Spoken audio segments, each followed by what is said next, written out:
It's Friday and we are going camping. Napuno kay me. Mo niya mong purma. So kung nakakita mo sa mong last nga video, nagipalit si Fritz nga roof. Sabi nga na to, babe? Roof box. Unya guys, kay kita pula na may attach roof box. Muna ang sikit-sikit box lang sa tadiri. Puno kay mi, oh. Mag-camping me. It's an 1.5 hour drive. And then maabot na mi. So dire ra siya dapita pero Ontario side siya. So I'll see you later guys if maabot na mi. Nag-drive na mi. Nindot kay weather.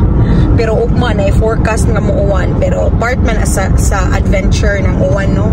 So ready ra gyapon na natay mga trapal.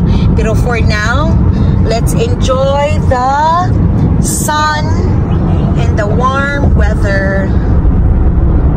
We are still 1 hour and 12 minutes away. So ETA na mo is 6:17 PM.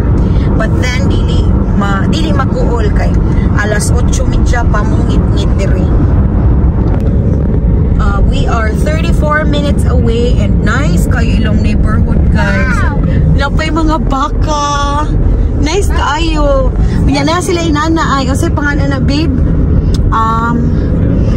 Windmills. Na sila kang windmills dire. Oh, nindot kaayo.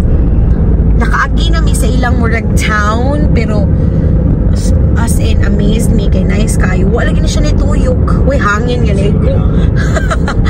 Hapit na may maabot. I'm just showing you the neighborhood nga among giagian. A country road ini siya. Na sila yung mga inana. Nice kayo.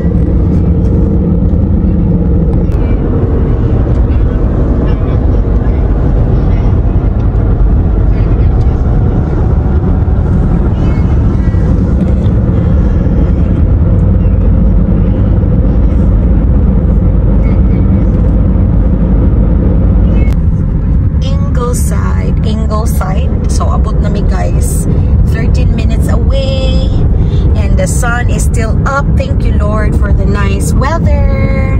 Naraay ila ko ano mo ni ang name sa town Manila, no? Ingleside town. Yeah, Ingleside, Ontario, something like that. Nice guys, sila direct neighborhood guys. So may apartments dira love ay nangutanam ka ganina. Na may apartments dire.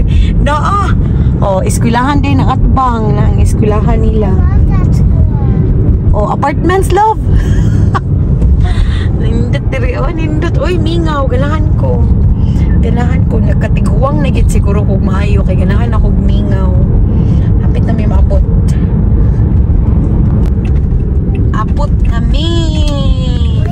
So, money among campground. Upper Canada Migratory Sanctuary Campground. Yay! Yes, love? Is there like a lake where you can swim in? Uy, murag, I don't know na. We'll see, okay? So, musod mi diri, may lagna ni signal. Kay ubang campground, walay signal. So, I hope na kani sila, murag, nag-pictorial ni sila ay muning nang hunong diri.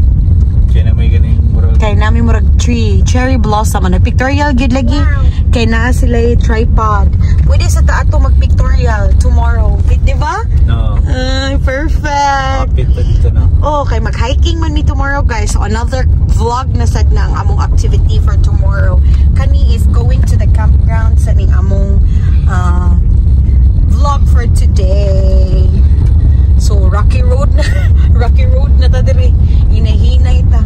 7 minutes away na lang mi. Naay murag link na St. Lawrence na river. Naay murag bridge. Ay kay St. Lawrence River din ang kilid love.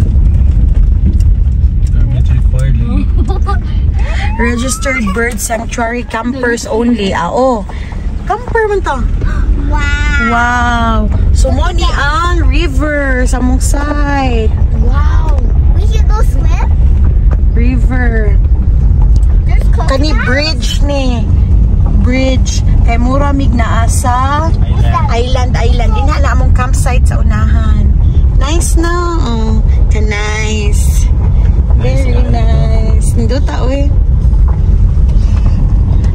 atong silingan sa camping. Oh. Lala, pag gani murag kuan, oh. Cute. Ay, grass good siya. That's nice. Abot namin. Ito yung number na to, wala? Mauna. Ninduta, oh. Ito ano yung mga trailer dito, oh. Nagpark. Trailer side, siguro rin sila dire.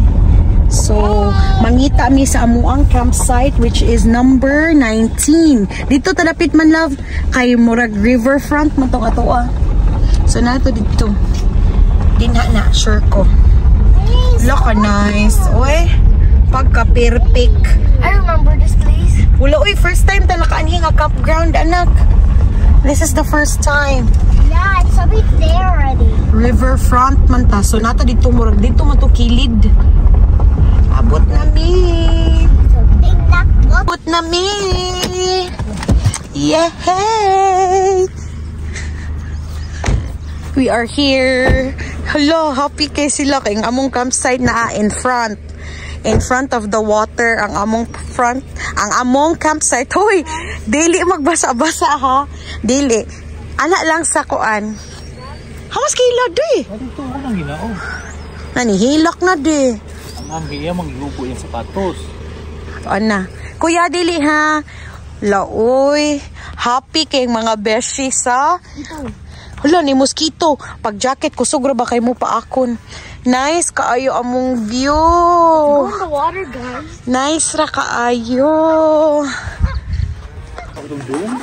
Nana among kuan oh. Among partner in crime naabot na. Ang among partner in crime naabot na.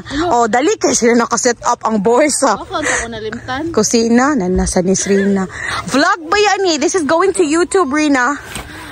So muna na guys, na set up na anang among doof diha. Habwa time na. So that's it for the part 1 of our camping trip. See you again tomorrow, guys. Thank you.